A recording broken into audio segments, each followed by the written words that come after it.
Hello, everyone, and welcome back to Strategy Gaming Dojo, where we find, learn, and play one more turn of the great strategy games. Currently, we are doing a Let's Play tutorial of AGEOD Civil War II, a very good and underrated game. It's the best board game of the Civil War that you can play on the PC, in my opinion, and it's also, in my opinion, the best grand strategy Civil War game. So I think it should get a lot more pub than it does because ultimately, to play the whole war like this, there are just very few games like it. Um, where are we right now? Well, we're in early August of 1861. This is episode number 17. We've really gone into a lot of the mechanics of the game and how to play the game. We've thought about quite a bit of the strategy and what we're trying to do. And right now you're looking at the Eastern Front.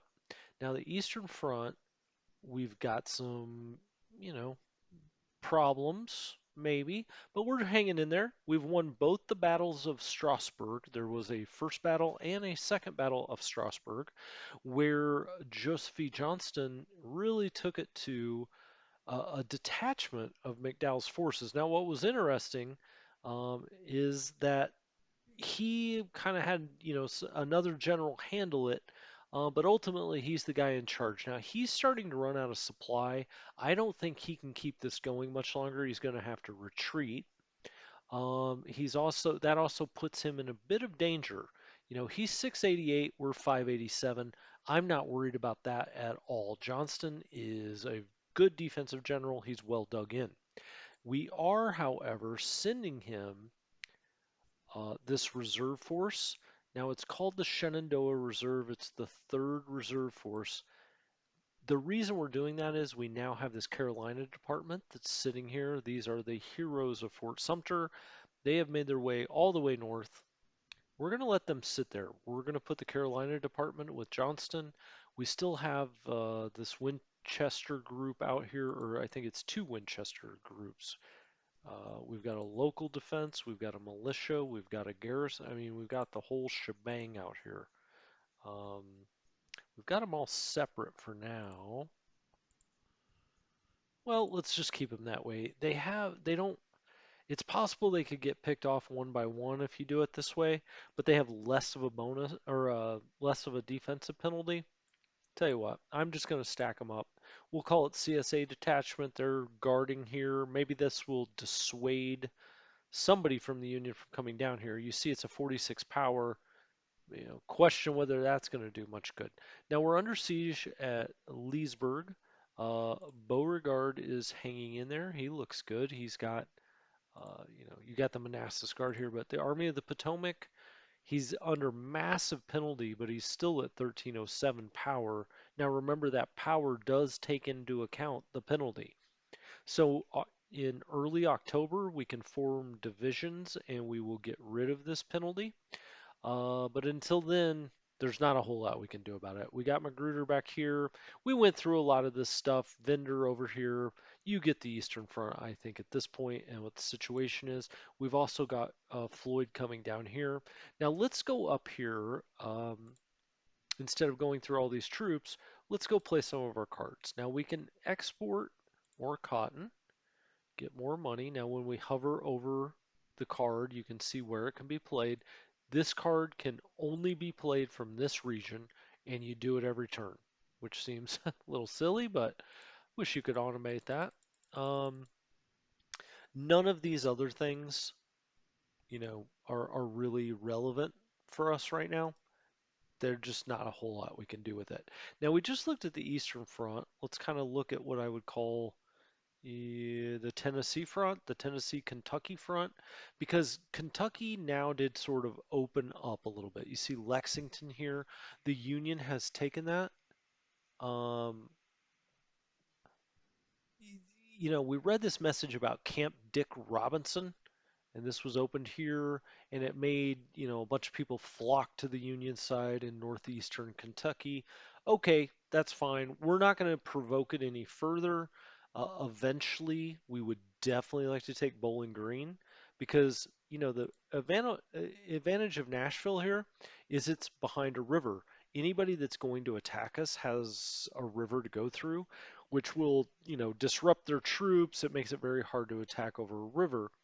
Well, the same could be said for Bowling Green, right? And it's on the same rail force. So the further north we can go here and put Louisville under pressure eventually, because if essentially if you take Louisville out here, you're in fantastic shape in the West.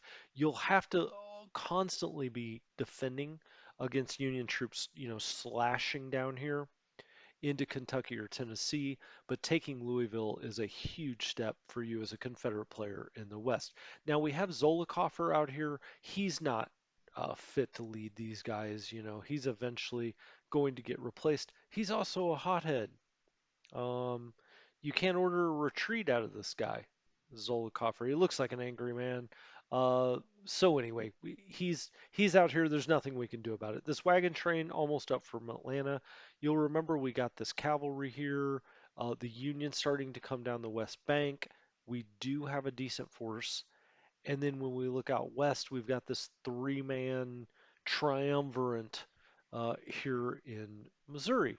So um, we've played our cards. Let's go look at our almanac because we do have some decisions we can make, I think. We've got this war production going on. Now you can see we've got our reserves built up just slightly, but that does not include light infantry. Let's just build one of those. We've got, more conscripts, more money, more war supply up here. Um, what else do we have here? Raider, we don't, you know, militia, that's good to have. We haven't really started taking enough losses to where to pull off these things, so we're in pretty good shape with all this right now. I'm pretty happy with that. We can look at our artillery. This is light. We already have a field artillery with one. Heavy artillery just cost a ton, and we're just going to leave that alone for now. We do have like those heavy Norfolk guns, but we don't really need them. Well, I say we don't really. I mean, they're nice to have. We just don't need to replace them or build any more. Various. Now, you remember we got a message that we could do this. We pretty much always increase the rail pool when we can. It's still just slightly red. It's not nearly as red as it used to be. So that was 40 and 20. This is 50 and 25. Let's just do one or the other. Oh, right. So now we can raise taxes again. This is going to cost us 2 morale, but we picked up like 14 morale when we won the battles over here to the east, and also I believe that it was a rally to the flag kind of thing when the Union really started flexing its muscles in Kentucky. One way or another, we're up to 117, which is great. We'll look at what the Union is here in a minute. We'll raise taxes. That's another 600 right here. So that's Treasury. Interior, now we can build more things. I said that we generally like to do this if we can. I always build the cheapest ones early in the game. This is 225.50. Okay, 175.40. And this is going to really pay off in 1862 if you get these built. So we're going to build more in Virginia and South Carolina. Government, nothing. We're just not doing anything all game with that. We don't even want the foreigners to come in. We're going to win this war on our own. At some point, I'll come back and look. These are all the regions. If you want to go into looking at the regions, I play the game a little more abstracted than that. I have a general sense what the good regions are, but I don't go through and say, hey, what's this pilgrim do? Oh, it's loyalty. It does matter and it can make a little bit of a difference. But generally, you're going to know when that is. So, you have a retreating force through Union loyal lands. That's not good. And there's some cards we can play to try to fix that, but nothing right now, not this early in the game. The objectives, we're at 844. We got the US, we're pulling away still, even though it says they're gaining 57, we're gaining 52. We're playing cards, we're winning some battles. You win points for battles that you take. This objectives list really tells you what you need to be gunning for. St. Louis, DC, Baltimore and Louisville are the only ones we don't hold. So in some respects, we're in very good shape. You wouldn't expect us to hold any of those four. Um, but these are the places we need to defend, especially Charleston and New Orleans. I think Richmond goes without saying. So, where are we going to move some of our troops? And then finally, as I do every round, we'll go around it. We'll decide what we need to build and where. I think we'll leave J.O. Shelby. Yeah, the only problem with Shelby here is he's kind of got some bad cohesion going on. His supply is low. I'm tempted to bring him back here, but I just don't want, you know, this is a small force. I guess the real problem is if these guys come here, but we've got McCullough out here. He's locked this turn, but that's okay. We're gonna let Shelby come over here. If they try to take it with the smaller force, we'll have him dash back. He should pop back up to like a 60 or 70 once he builds up his cohesion and supply. Price, we pretty much just sit here. He's dug in, which you wouldn't think of out on the Western Front much, but that'll be very helpful if the Union comes down here. Um, we don't have really too much more there. If we look far west, we've got our guy Baylor out here. I'd be curious to know if Baylor University was named after him. Very possible, huh? Or maybe his name's just Baylor and it has nothing. We've got some Union troops here. He's got a pretty darn good force. We also started to build something in El Paso. Oh, it looks like this cavalry has now built. We've got militia there. He's inside Fort Bliss. We'll just move him out so they can't get immediately besieged. Something to just keep in mind. If you have all your forces in here, uh, they can move into your region, and if you're defensive, they can just immediately besiege you. It's just not the best. Um, I'm a little, I wouldn't mind building something here in Houston or Galveston. We just have like the Galveston militia and the Houston. Oftentimes, the Union player, whether AI or human, will sail around the tip of Florida, kind of look like they're going to New Orleans or Mobile, but figure you have them well guarded and take Galveston. And then they can kind of build a beachhead and build more there. So it's something to keep in mind. We have a decent force out here.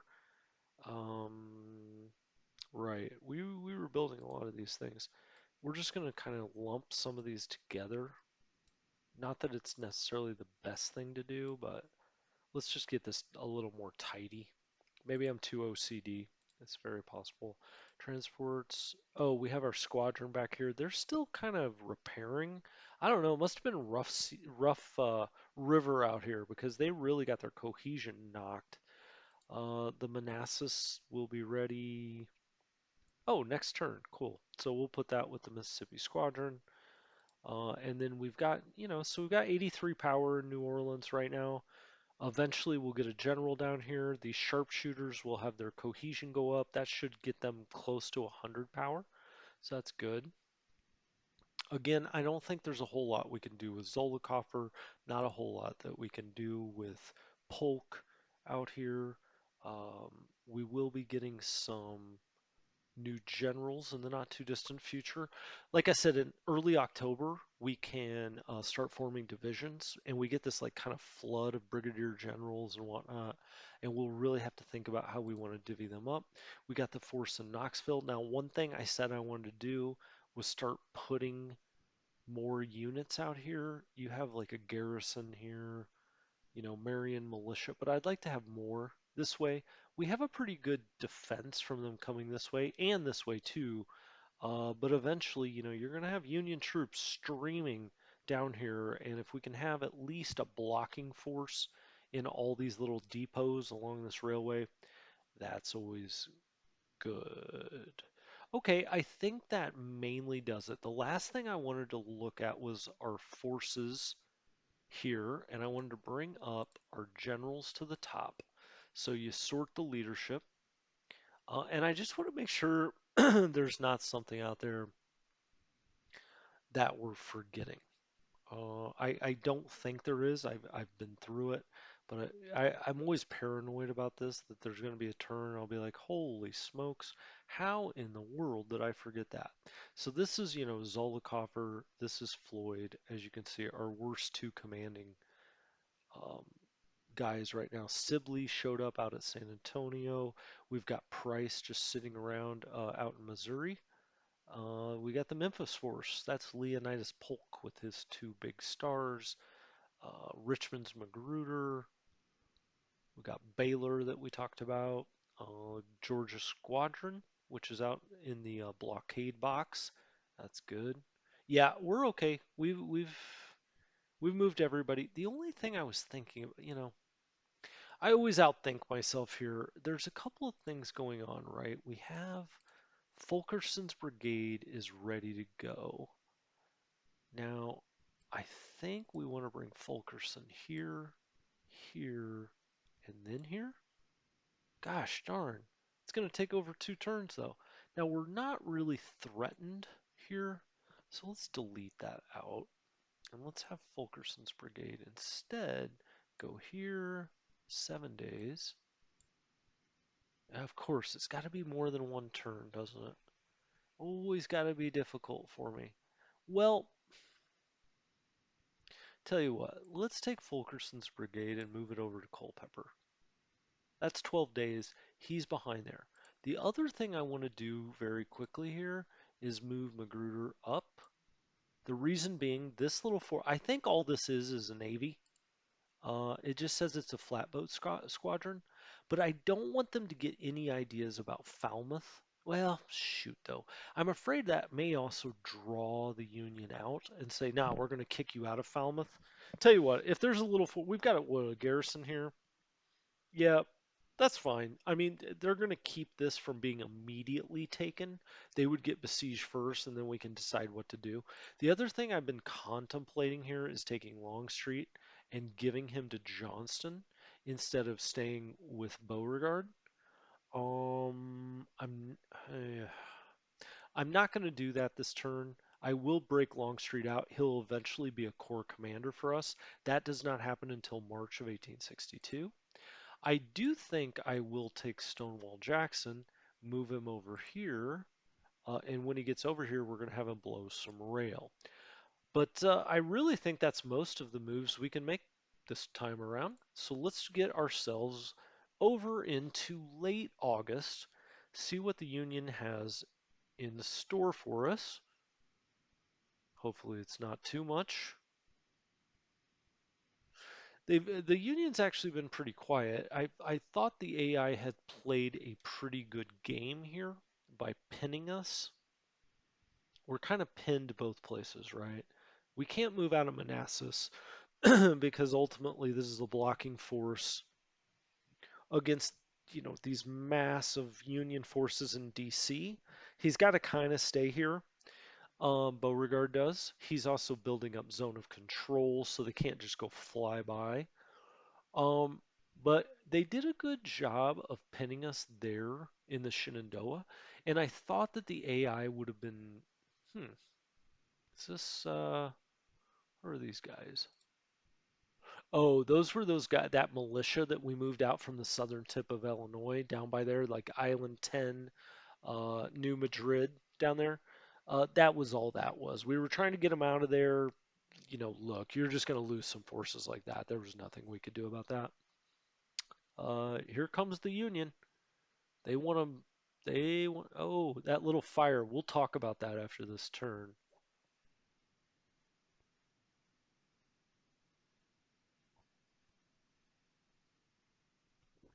Okay, it's always important to kind of watch these ships sail around Florida to try. Okay, now this is what I was criticizing the Union about, that they hadn't come to Winchester yet.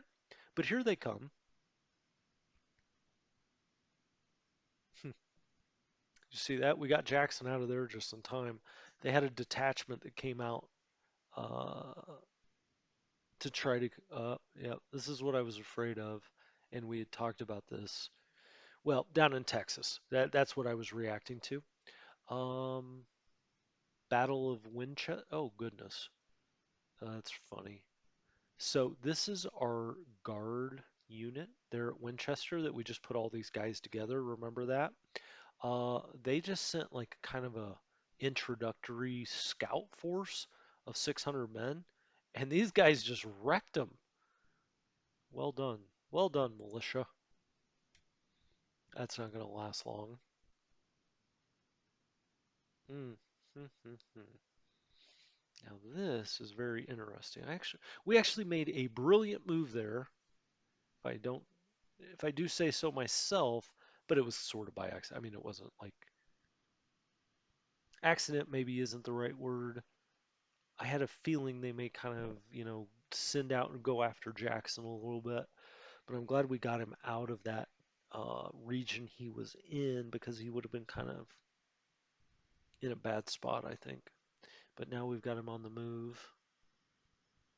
Matter of fact, I don't even see him on the map. That's how stealthy he is.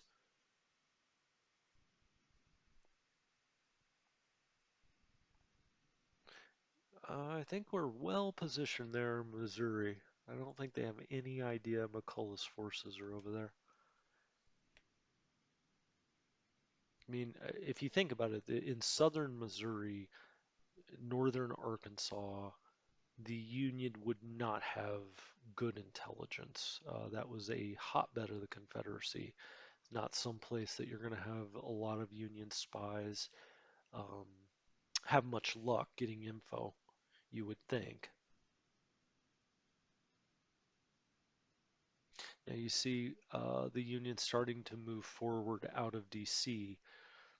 That's kind of their beachhead, right, to Alexandria. We haven't taken their bait into Alexandria, in which case, if we would have, I think they would have attacked us immediately, even if it was over a river, because that's a better situation than attacking um, a three entrenched good defensive general. They would much rather Beauregard be on, a potential offensive move into there. Now, see, they've laid waste to this. That's what that little fire means. That's a selection that you can make. It's one of your special orders. So if you want to cut down on an army, or finding supply out in the land, you can essentially burn it. And that's what they're doing. So you wouldn't be able to forage. I guess that's the word I was looking for, is forage. Wow, this turn resolution, that was kind of fun though, right? I like watching those, take them as you will, but I like to watch them resolve after you take all the time to put in those orders. It's kind of exciting. Again, it's a WeGo game, and I just love that. It's one of the reasons that I wanted to play this on the channel. Um, Be driven, okay. Today in Richmond, Davis proclaimed the banishment of foreigners. Uh, so they were, this is kind of a historical thing. Oh, so evidently we have a purchasing agent in Liverpool, my favorite soccer club, football, if you will, if you're watching this across the pond. He has arranged a contract with two eminent builders for a gun vessel each. So in 9 months, we'll be getting a couple of ships from England. Now they haven't entered the war. We've only got that up to a 9. We're not even trying to do that. But they're more than happy to profit off of the war itself.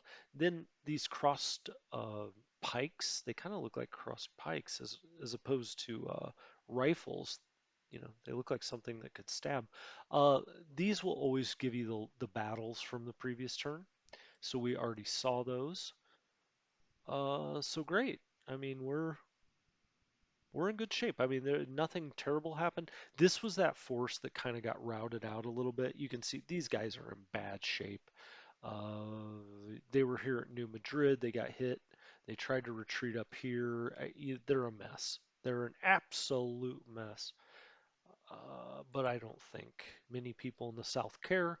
We've still got a national morale of 116. So let's do our sweep of the map. Let's see what we've got. We did get our Fulkerson's brigade over here. We still see no movement. Now, don't forget, we're already at the maximum penalty for Beauregard, so bringing more elements here, just so what? Um, wow. So this last turn, since he didn't get attacked, Johnston rebuilt a ton. He's also now 18 of 18. Um, oh, look at this. So Stonewall came back over here. He said, "Heck with it, guys. I'm getting back over here to the people I know." Oh, now see, this took it to a 22-18. This is always the question you have in a region like this. Do you combine them? Because if you have Stonewall out, we're going to keep him out, I think, because I like this 18-18 um, for the Army of the Shenandoah 1064. I think what we're going to do is have Stonewall come back down here to Newmarket and kind of link up with these guys so we have even a better force here. So there's no thought, hey, we're just going to come down here to Newmarket. I kind of like that. Johnston's in great shape, 1064. We got a 462 here. Later in the game, question whether we would go to an attack status here, even though we're entrenched. We have 2-1 assault on him, or 2-1 offensive to defensive power. This early in the game, we're not going to do that. The Union player would love for us to do that. This is just showing that Johnston cannot move into these hexes because essentially we have somebody in our region, so there's a zone of control issue there. These guys in Winchester, 21 gun salute to them. These are just local forces driving off the Union. I love it. Um, so, Johnston's now in a lot stronger position. Let's think about, okay, so Stonewall's gonna be have bad command no matter what you do. Just his own stack of elements puts him in bad command. You really have to have another general with him. So we will be looking for that soon enough. They just kind of randomly appear down here at Richmond. We just none have done so far. So I do think we'll just bring Fulkerson's up here. Okay, it'll happen this turn. These guys are going to, you see the merge symbol. They're going to come up here and merge with Beauregard. He's already at maximum penalty. It can't get worse. Down here, we still have these guys. The brigade. We have a garrison. We have a force with Bushrod Johnson. It's all pretty positive. I mean, he's a 162. We have these 71 guys. Uh, you know, as a blocking sort of force, I'm just going to move them to Williamsburg. Now, I don't want them to necessarily do anything. And if we see the Union dropping off troops, we'll hightail it back to Richmond. But this maybe dissuades them from starting to move up to Hampton Road. We may even put these guys in Hampton Roads. How many days is that? Oh, we can't get there. Uh, because of the terrain at Hampton Roads, it's like an overstacking penalty at Hampton. You can't get there unless it's a smaller force or it's Marines. Um, so just something to keep in mind there. He's got he's still back at Suffolk. I hate to move Vendor all the way to Norfolk, even if it's probably the smarter thing to do, because I don't want him to get trapped. I don't want the Union to, although that'd have to be a pretty decent sized army. Let's leave him at Suffolk for now. We've got a 143 here total that hasn't activated. Now we do have, what is this? We're saying it's a gunboat squadron. We do have Buchanan here. He's waiting on the ironclad. He's got 50 strength between the Plymouth and the gunboat. Well, we're going to leave him there too. So this turn on the Eastern Front, we're not really going to do a whole lot. We've got Fulkerson's brigade there. We've got Jackson coming down here. Although question whether he's going to get picked off by Nathaniel Banks. You know what? we're going to delete that. We're going to let him stay right here. He may still get picked off, but we're going to put him more as a blue-blue defensive, and we'll have Johnston hopefully. Uh, oh, if you ever want to dismiss an army for some reason, you don't want this to be an army, you need it someplace else because you're limited or something like that, you can do that here, by the way. What else? What's going on, Joseph Johnston? He's getting experience. He's down to a seniority. Um, Old Joe Johnston. Okay. Eventually, we'll probably send him west, but it's much too early for that. Okay, now here you see the Union starting to come down. We got Floyd back. Let's get Floyd the heck out of there, and we're gonna send Floyd to go be a division commander up here, because his penalty only applies if he leads the stack. So originally, we'll send him to Newmarket. He won't be in charge of that stack, so that's fine. And then we've got here, okay, so this works out just the way we wanted it to. We're going to move them into the West Virginia force. They're still called that. They need 8. We're giving them 4, but that's fine. This is a nice little force, 8 and 4. When we can make divisions, we'll make Evans a division commander. We'll take all of this, stuff this into Evans, and we'll have 4 command, and we'll only need 4 command. And we'll have all of Thompson's bonuses. So, yeah, that's how we're going to do that. That looks nice. Now, these guys, I don't really like, I don't like these two being separated. I guess there was an argument to be made to stay in Lewisburg. Why would we do that? That seems like an inefficient move. But because they have control now here, oh, there we go. Okay, well, we're just going to kind of play defense. We're going to bring them down here. I think we can maybe run them off. Now, these guys might be making a play for Staunton, which is, well, here's your dilemma, right? If these guys come to Staunton, we definitely don't want them to take that. We were going to bring here, let's have Stonewall come around this way, right? Let's have him come here. Then he can come down here. No, I don't want him to go that way. Let's have him come here. No, I don't want him to go that way either. Let's have him come here. 6 days. See, it's trying to throw him on that railway. Well, let's just have him do that for now. And let's have these guys, they're going to wait a turn. If these guys, this is tough terrain, so they're not going to move fast. If they come here next time, these guys are going to move to Staunton, and Jackson can take over here at Newmarket. So we've got them coming down. Now you've got these guys here at Ashland, and nothing kind of in their way. We're going to have to start building militia up here this time, which is fine. We got a lot of stuff here. Knoxville, you know, we need to start thinking about building there as well.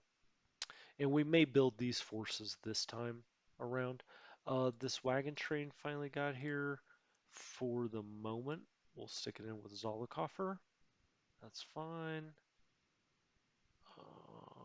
We got these guys, we need a commander for them. Not a terrible force for like a guy like J.O. Shelby, not J.O. Shelby for this force, but a guy like him to take. We're going to put them into port and let them rest. You can see their cohesion and supply is down. Polk is just hanging out. We got transports, garrisons. That's fine. Oh, now you see they're kind of gearing for a big battle here. We got Nathaniel Lyon. He's got 602 power. Now, question whether that's actually true, but at the very least, he's probably got about 500 at the least. Um, we've already got major penalties, no matter how you slice this. So, of course, McCullough just got into command. He's going to come up here. We're going to go ahead and put Shelby in there. That puts us up to 227.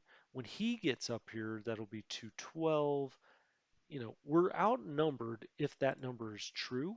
Now, this is showing lion as being locked. It's possible we know that from spies or something. But when McCullough gets here, we're then going to put him in with Price. He's going to take command. Um, not that Price is bad, but McCullough's really good. 422, and he's got all these other things.